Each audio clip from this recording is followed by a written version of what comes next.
Olá, tudo bem? A partir de agora começa mais um Universiência, um programa feito por meio da parceria entre TVs e instituições públicas de ensino superior nordestinas. Aqui a gente mostra a importância das produções científicas e como as pesquisas têm transformado a realidade de muita gente. Veja agora o que vamos conhecer hoje. Na Universidade Federal do Ceará, a malha de ciclovias de Fortaleza é analisada sob uma perspectiva socioeconômica. Pesquisadores da Universidade Estadual do Sudoeste da Bahia conseguiram potencializar a ação de detergentes usando enzimas produzidas por fungos, a partir da casca da jaca. A união entre a comunidade e professores da Universidade Federal da Paraíba fez com que uma nova espécie de peixe fosse encontrada e registrada. E ainda, pesquisadores da Universidade Federal do Rio Grande do Norte e da Universidade Federal Rural do Semiárido desenvolveram um antisséptico natural produzido à base de eucalipto, que previne inflamações nas tetas de vacas leiteiras.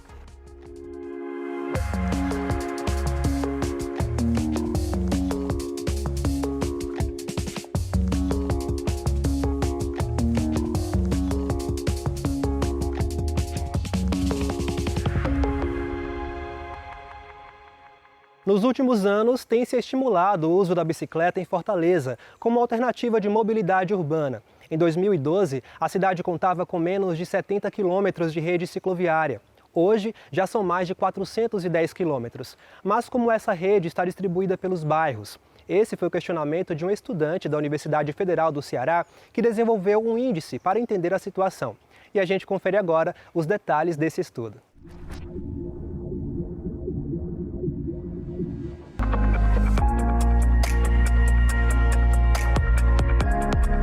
Essa pesquisa foi fruto de um TCC do Marcos, que a gente se debruçou sobre o direito à cidade. A gente tentou trazer uma análise da efetividade do direito à cidade em Fortaleza sobre a ótica das assimetrias na mobilidade urbana, analisando a disposição da infraestrutura cicloviária. A gente vê que Fortaleza tem se destacado na implantação de algumas iniciativas consideradas inovadoras na área de mobilidade urbana, e tem até uma malha cicloviária extensa. Fortaleza teve um destaque, porque afinal nós somos uma das cidades mais adequadas para a implantação de bicicleta. Somos uma cidade que é plana, que a temperatura é regular, né? Não tem picos de 45 graus que tornam impossível andar de bicicleta. É muito agradável andar de bicicleta em Fortaleza. A gente tentou pesquisar qual o padrão de distribuição dessa infraestrutura, qual o perfil desses bairros que estão sendo mais atendidos, né? Será que esses recursos que estão sendo destinados, né, eles estão chegando a quem realmente precisa? Para a gente chegar até esses resultados, nós coletamos dados primários junto aos órgãos da prefeitura, do governo, e aí a gente pegou a malha total cicloviária e viária da cidade. E aí, utilizando programas de geoprocessamento, a gente conseguiu identificar a quilometragem dessas vias por bairro, porque essa informação ela não está disponível. Então, a gente achou essa medição, essa métrica, e aí nós, através de um índice que foi criado pelo trabalho, aí leva em consideração o tamanho do bairro, a malha, quilometragem viária, a existência ou não de alguns vazios territoriais. A gente chegou a uma métrica, que é o índice IRC, que ele varia entre 0 e 1. E aí, quanto mais perto de 1, melhor é a abundância dessa infraestrutura naquele bairro, e quanto mais perto de 0, pior é em termos de infraestrutura naquela região. A gente também fez uma análise das estações do bicicletar, e aí a gente viu a disposição delas pela cidade por quilômetros quadrados e por habitantes. É um indicador que é fantástico, porque ele pode ser replicado pela política pública, né? Um indicador de mobilidade de Fortaleza, né? Por bairro, por área, por área de ciclofaixa construída. A gente concluiu basicamente que Fortaleza tem uma malha extensa, porém ela é muito desigual. Os bairros mais ricos, centralmente localizados ou com algum perfil turístico, basicamente ali a zona leste da cidade, tende a concentrar essa infraestrutura. Já na periferia, nos bairros periféricos, onde tem o menor IDH, a renda média mais baixa e é onde está a maior parte da população de Fortaleza, carece dessa infraestrutura. Quando a gente olha a disposição das estações do bicicletar, essas desigualdades ainda são mais intensas, porque elas se concentram ainda mais nas regiões de perfil turístico, ali a praia, o centro, até alguns bairros de perfil universitário, mas na periferia, onde carece de uma certa mobilidade ali entre esses bairros, não há a disponibilidade dessa infraestrutura. De fato, uma pesquisa que contribui para as políticas públicas no sentido de que se isso fosse incorporado, né, que se cada ano isso fosse novamente medido, seria uma forma, né, de acompanhar e de melhorar essa política pública de mobilidade da cidade. Tem um indicador de direito à cidade a partir da malha cicloviária, que é talvez o transporte mais democrático, né, que traz mais essa perspectiva de uso da cidade, como ela deveria ser, uma cidade para todos, né, uma cidade mais segura, uma cidade mais não construída para o carro, mas para as pessoas, né? Veja daqui a pouco como uma fruta tão popular como a jaca tem ajudado a potencializar detergentes para o uso doméstico. O intervalo é rápido, não saia daí.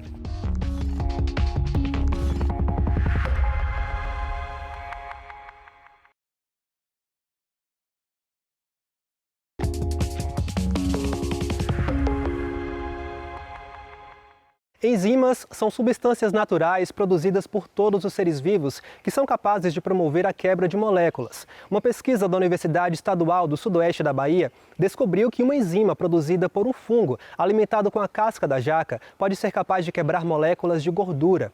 Essas enzimas foram adicionadas a detergentes produzidos pela indústria e os resultados foram surpreendentes. Vamos conferir. As enzimas são catalisadores biológicos que ajudam nos processos de diversas reações químicas, de um modo geral. Elas podem estar presentes nos animais, nos vegetais e também nos micro-organismos. No caso da Jéssica, a gente fez uma extração enzimática proveniente de um micro-organismo. Bom, a ideia desse trabalho surgiu, né, a partir da importância das enzimas nos setores industriais, porque nós sabemos que elas são aplicadas em diversos setores industriais e um deles é nas indústrias de detergentes.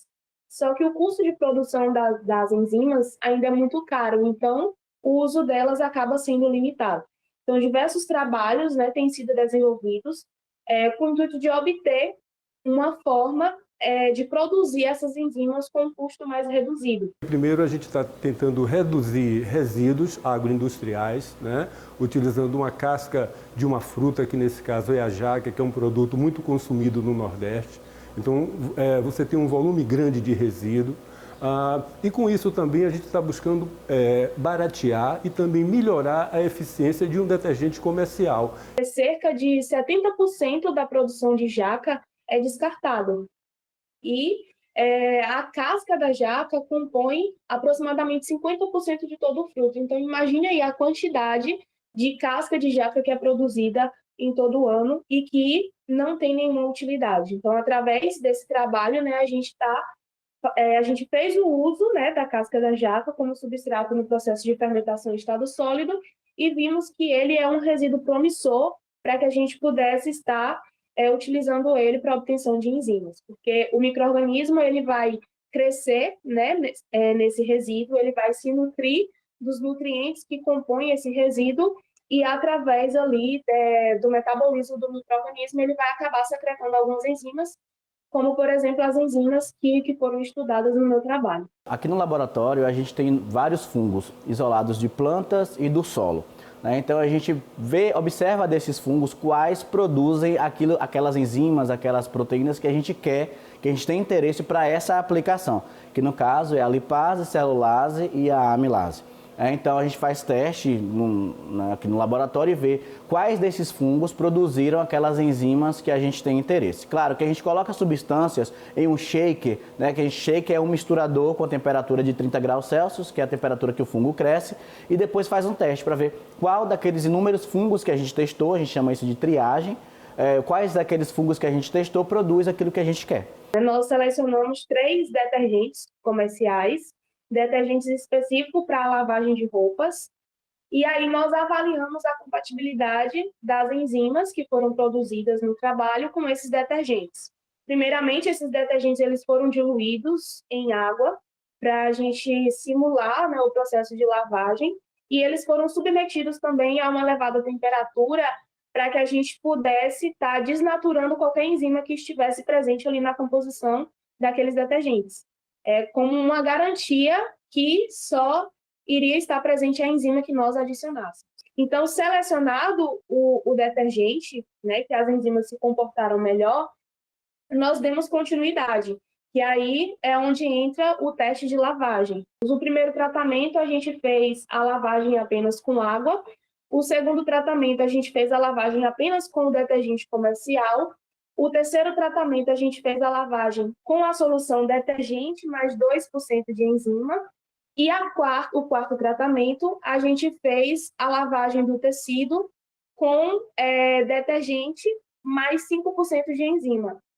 Então, com essa concentração mais elevada de enzima, a gente consegue remover, né, as sujidades a aproximadamente 100%, e mesmo adicionando uma concentração um pouco menor, que foi a de 2%, a gente consegue sim ter um resultado bem melhor quando comparado a apenas a lavagem com detergente comercial. E a gente pôde comprovar que ele reduziu a sujidade de óleos, de manchas de tomate, melhorou a brancura do tecido. Então, ele teve uma eficiência satisfatória nesses testes iniciais. Claro que outros testes também deverão ser feitos, mas a nível de laboratório foi satisfatório os testes que nós tivemos. A gente testou com tecidos, mas ele tem uma amplitude maior, né? Você pode utilizar como detergente de louças, você pode utilizar na linha industrial como um desengraxante. Então, ele tem uma amplitude grande, né? É claro que a gente tem que fazer mais testes com isso.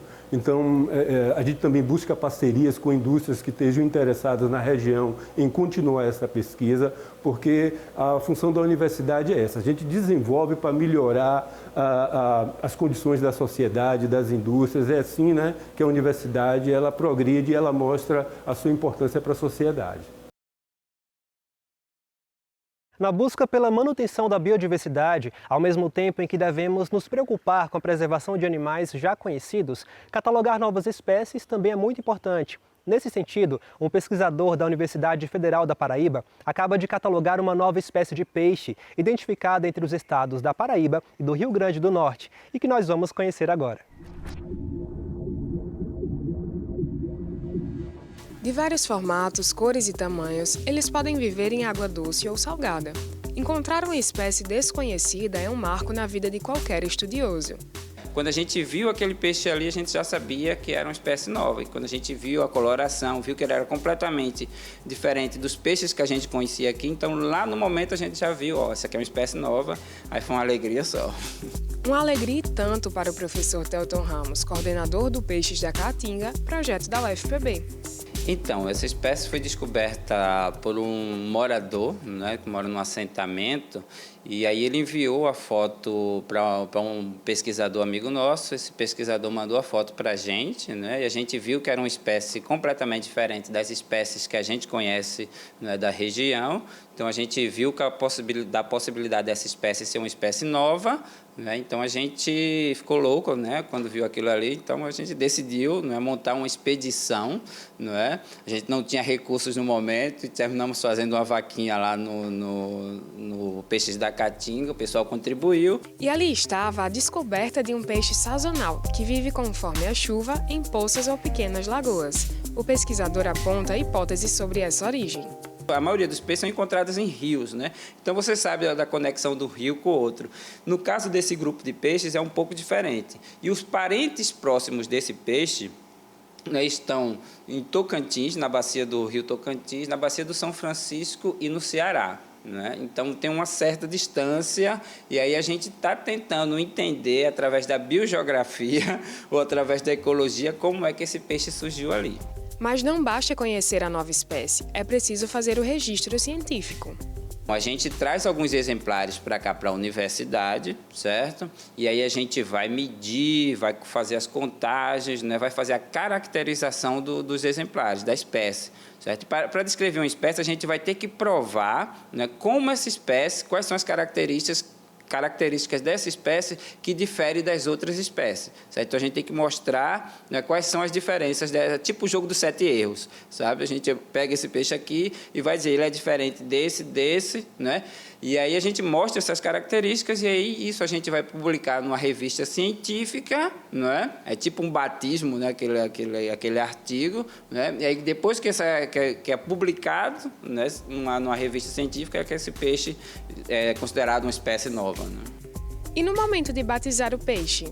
Atualmente eu tenho procurado colocar nomes, sabe, um pouco chamativos. A gente muitas vezes, a maioria das espécies, a gente colocava uma característica do peixe. Então, quando o peixe é azulado, a gente botava certo nome latino, né, que caracterizasse um pouco aquele peixe. Ou a gente faz uma homenagem a quem descobriu, ou a gente faz uma homenagem à região.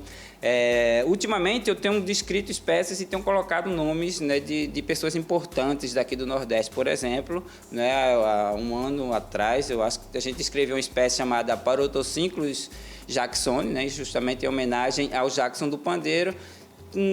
Usando esses nomes, geralmente a espécie termina sendo mais reconhecida, termina sendo as pessoas tendo um olhar diferente para essas espécies. Então, a gente, para ajudar na conservação dessas espécies, a gente sabe que um dos grandes problemas na conservação dos peixes, né, aliás, dos animais no geral, é a falta de conhecimento. Então, quando a gente utiliza um nome desse aí, as pessoas já se popularizam um pouco mais com aquele peixe e aí tem uma certa vontade de conservar aquele peixe, né, aquele organismo lá. A seguir, uma parceria entre as universidades federais do Rio Grande do Norte e a Rural do Semiárido gerou um novo antisséptico natural à base de eucalipto, capaz de evitar inflamações mamárias em bovinos e caprinos. É logo após o intervalo.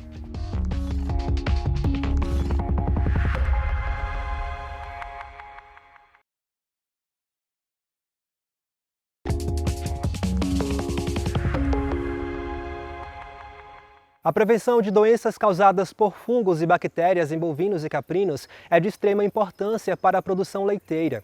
Foi com esse intuito que as universidades federais do Rio Grande do Norte e a Rural do Semiárido desenvolveram um antisséptico natural para evitar inflamações mamárias. O produto, além de ser mais barato, evita o adoecimento dos animais. O invento já gerou artigos científicos em revistas internacionais de grande alcance. Um líquido meio amarelado de cheiro forte que lembra algo defumado. À primeira vista, essas são as principais características do extrato pirolenhoso à base de eucalipto. Essa substância de nome estranho foi desenvolvida por pesquisadores da Universidade Federal do Rio Grande do Norte, a UFRN, e chegou à Universidade Federal Rural do Semiárido para ser experimentada em animais, a princípio em bovinos e caprinos. Um trabalho como esse a gente não pode fazer sozinho, então nós já temos 2 dissertações de mestrado envolvido com extrato pirolenhoso, 6 iniciações científicas, além dos técnicos e dos docentes. Então nós temos aí uma equipe de 10 pessoas. Na UFESA, o extrato foi testado como um antisséptico para os tetos das vacas no pós-dipping, ou seja, após a ordenha. Segundo os pesquisadores, depois da retirada do leite, os tetos dos animais ficam expostos a bactérias, que podem causar doenças como a mastite, que é uma inflamação na parte mamária dos bichos. Nas fazendas, é comum o uso do iodo para prevenir o problema, mas os pesquisadores agora comprovam que o extrato pirolenhoso é um aliado bem mais eficiente e mais barato para evitar essas infecções no rebanho. A substância, na verdade, ela teve um teste preliminar em laboratório, in vitro, contra as bactérias. Nós observamos uma concentração adequada que a gente utiliza em vivo, ou seja, nos animais, em cabras e em matrizes bovinas. E nós observamos que existe sim uma redução da quantidade de bactérias presentes na superfície do teto e promove, consequentemente, uma prevenção dessa doença. Além de usar os extratos pirolenhosos em caprinos e bovinos, os pesquisadores aqui da UFESA também estão usando a substância nos procedimentos cirúrgicos de gatos. Isso para garantir uma asepsia e uma melhor cicatrização. Nos felinos, a substância usada é a partir da jurema preta, que é uma árvore bem comum de se encontrar aqui na região do semiárido. E os resultados já são bem promissores, com análises sendo publicadas em revistas de alto impacto. A gente testou primeiramente os gatos, por ser uma espécie bastante sensível. Nós temos grandes dificuldades de utilização de drogas em gatos. Então, nós acreditamos que isso trará muitos benefícios, tanto para os gatos, quanto para os tutores, quanto para os profissionais. As análises envolvendo o extrato à base da jurema preta em felinos estão sendo acompanhadas pelo estudante do mestrado da UFESA, Leon Denner. No Laboratório de Microbiologia Veterinária, ele verifica a substância no controle de bactérias. De 4.500 colônias, a gente foi reduzindo aí para 740 unidades formadoras de colônia, né? O que impacta significativamente tanto na indústria farmacêutica quanto para a produção de novos fármacos e para o produtor, né? Que vai pagar cada vez menos pelos seus tratamentos. Já no Laboratório de Biotecnologia Animal, as análises são para verificar a toxicidade dos extratos pirolenhosos. Aqui o objetivo é atestar que a substância não tem nenhum perigo para os animais e nem para o homem, que vai consumir carnes e leites. Nós observamos no nosso laboratório que ele não tem efeito tóxico, ou seja, ele não tem efeito tóxico sobre as células animais e tem um efeito positivo como antimicrobiano para justamente a proposta do, não é tratamento, mas prevenção de mastites. Pesquisa envolvendo extratos pirolenhosos é algo novo no Nordeste, mas com grande potencial de crescimento. Os resultados promissores representam novas alternativas de prevenção de doenças e, assim, menos custos para os pecuaristas. Diante de tantas novidades, os pesquisadores estão partindo para novos experimentos, sem esquecer de resguardar a propriedade intelectual do que já foi analisado. Já foi feito o depósito da patente. E esperamos, nesse momento, que empresas possam trabalhar com esse extrato pirolenhoso e ser massificado, ou seja, se deu tão certo, ele necessita que seja colocado para o mercado nacional e internacional, para que a gente possa realmente ter o final da cadeia de um produto produzido dentro dos laboratórios da nossa universidade. É isso. O Universiência de hoje fica por aqui. Obrigado por sua companhia. E fique ligado, porque no próximo programa traremos mais pesquisas importantes como as que exibimos hoje. Caso tenha alguma dúvida ou sugestão, envie um e-mail para universiencia@uesb.edu.br. A gente responde por aqui mesmo em um próximo programa. Tchau, tchau e até lá!